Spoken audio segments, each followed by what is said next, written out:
नमस्ते, आज मी बनवणार आहे आलूचे पापड। चला तर आता सुरू करूया। आलूवरचे मी छिलके काढून घेतलेले आहे। 2 आलूचे पण तुम्ही बनवू शकता। माझे आलू छोटे असल्यामुळे मी 4 घेतलेले आहे। चला आता ह्याला कट करून घेऊया। हे कच्चे आलू आहेत, आता ह्याला कट करून घ्यायचं आहे असं छोटे छोटे।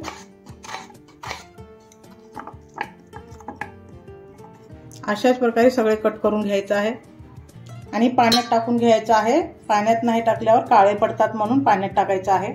आता याला मिक्सर मध्ये बारीक करून घ्यायचं आहे। मधून असं बारीक करून घेतलेलं आहे। आता याला चाळणीतून गाळून घ्यायचं आहे।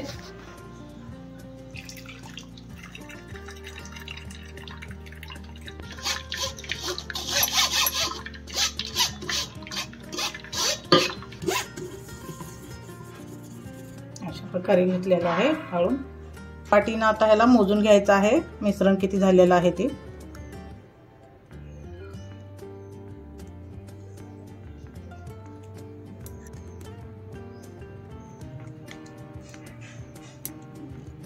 वाटीनं 3 वाटी झालेलं आहे। त्याच वाटीनं 6 वाटी आता आपल्याला पाणी टाकायचं आहे। चालू केलेलं आहे, गॅसवरती आता ठेवलेलं आहे। आपले मिश्रण 3 वाटी झालं होतं म्हणून डबल पाणी टाकायचं आहे। 3 वाटी मिश्रण असलं तर 6 वाटी आपल्याला त्यात पाणी टाकायचं आहे। ती 6 वाटी मी आता ह्याच्यात पाणी टाकलेलं आहे। आता ह्याला व्यवस्थित शिजवून घ्यायचं आहे। 5 मिनिट झाल्यानंतर आपण ह्यात आता मसाले टाकणार आहोत। अर्धा चमच नमक टाकायचं आहे। अर्धा चमच जिरा टाकायचा आहे। त्यात अर्धा चमच चिली फ्लेक्स टाकायचा आहे। मिक्स करून घ्यायचं आहे। आणखीन 5 मिनिट ह्याला शिजवून घ्यायचं आहे। 5 मिनिट झालेले आहेत। आपलं आता शिजलेलं आहे पापडचं मिश्रण।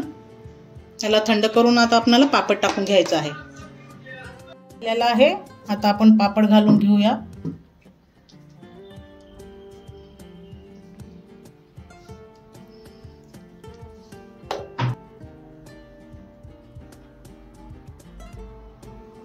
अशाच प्रकारे आपण सगळे पापड बनवून घ्यायचे आहे। प्रकारे आपले पापड घालून झालेले आहेत। आता 1 दिवस याला सुकवून घ्यायचं आहे, नंतर मग तुम्हाला मी दाखवते। सुकल्यानंतर माझे पापड असे दिसतात। चला तर आता मी तुम्हाला तळून दाखवते।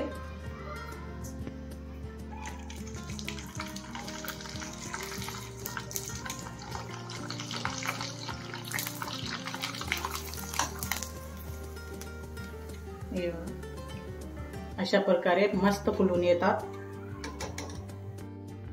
बटाट्याचे पापड तळल्यानंतर हे बघा असे दिसतात।